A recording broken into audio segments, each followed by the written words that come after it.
Okay, welcome to Diceborn Heroes. This is one of the earliest boss battlers that later became popular.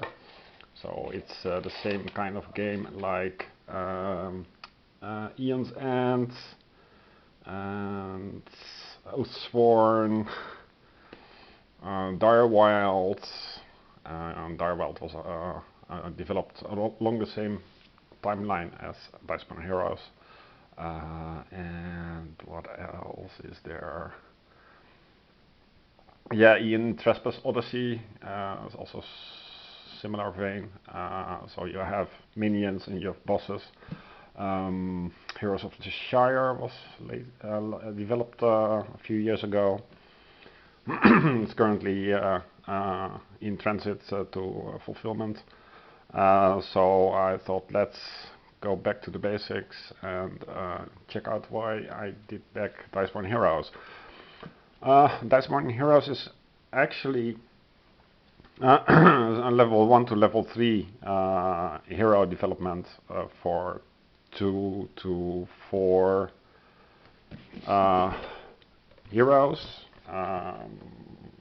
The theme is Final Fantasy Tactics-ish, although Final Fantasy Tactics has a grid. This game does not have a grid. So Direwild has a grid, and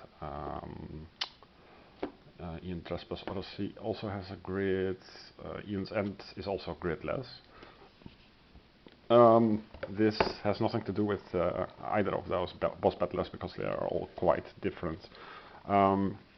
The main, the unique selling points of this game is actually that you do reset your heroes questline after questline after defeating the boss.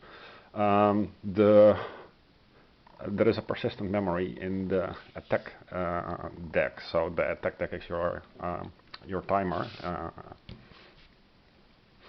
and if you reach certain side quest results, then your attack deck gains a card, and after shuffling that, your attack deck becomes a little bit better. There are also bad cards that can enter into your attack deck. So if you play later, you can draw a card from the past, your past performance. The rule book is objectively it's all okay, but it's written in a very implicit way, which most people don't really like. Because there are some sentences and then they imply a lot of things, and those things that they imply, it's hard to keep in your mind. So this is not a game that you would play once in a year or once every month or something, because you will have forgotten. There are some achievement things like Hall of Heroes. So the idea is that you gain stars on cards, and you sum the cards. So yeah, the Diceborn universe was created out of love for Japanese fantasy games and the sweeping story and experiences that came from sitting as close to the TV as possible, playing them for hours on end. It wouldn't have been made possible without the help of many friends and supporters along the way. Mainly supporters, I think. The hero class tree is only for the base game. There are actually 2 versions of the base game, and that is the old, which had what was it, 16 quests or something. And later that was split into a base game and then expansion to the base game, which actually was the original content. So it was made to generate more money, I think. That didn't generate enough money for shipping the originals. So what happened? So this is the campaign treasure box, which gives you 6 boss cards and 20 quest cards, but this is what was already inside of the base game. So he had to make an SOG hero pack. One time in my life I knew what SOG stands for, but yeah, so that was extra. Extra 2 boss cards and 6 quest cards. And here's also some extra text for confusion. Now the game versions, there are alternative game versions. So you have adventure mode, boss arena. So the boss arena mode is you start with a level 3 hero, and then you play 3 bosses, random bosses.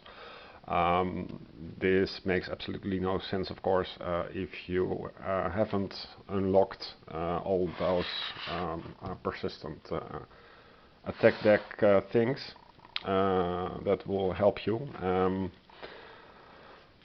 Here are some achievements with stars, and I'm not really sure how you would cross them off or something. It has no instructions, so my first instinct would be to scan this in and then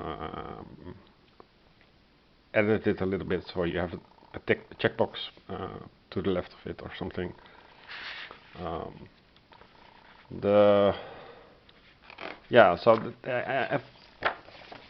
So it's gridless, level 1 to level 3, a boss, several quest lines, an attack deck with memory, and dice allocation. So you start with a hero, you place the heroes below them, I think, and then you try to survive. There are also some nice features like bounties that you want to fulfill, so you get extra superpowers, something like that. So let's keep this an overview. There are difficulty estimates from the designer. I don't think they have been playtested very well. Guy was not so systematic, but yeah, it was a work of passion for the last 10 years or something, much like Oathsworn, which also was a decade of development. And I think Assault on Doomrock, with now the Ultimate Edition, is also a work of 10 years plus.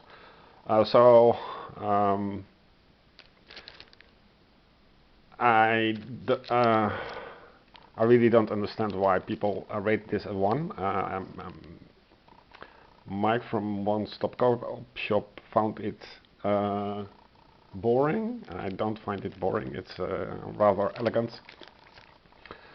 I played predominantly my own print and play version to give the creator also a little bit more feedback. There are still several typos in the game. That is, if you have someone who is more of an artist and less of an exact science and analytic guy. So you have the Chancellor's plot, the King's secret, and a girl and a dragon, and the time pendant. And these are the 4 easy quest lines that you can try. Then there are some harder quest lines, and I wouldn't recommend to even bother with them before you completed several of these easy quest lines. So you might want to try one, and if you, well, it gives a little bit of variation in choice. Then these are the medium ones, so White Manor Mystery, Mystery is Carnival, and as you can see I put all the cards that are relevant to it in the box.